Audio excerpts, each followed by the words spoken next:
Haji dan umrah adalah ibadah agung yang dilaksanakan di Tanah Suci Mekah.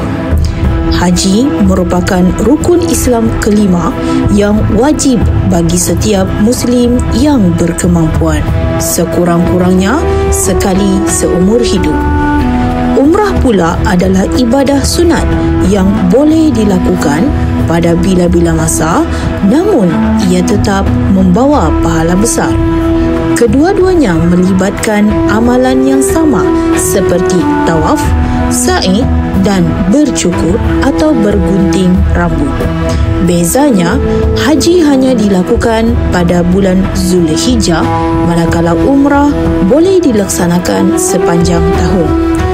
Melalui haji dan umrah, umat Islam diajar untuk merendah diri, berdisiplin dan memperkuat persaudaraan.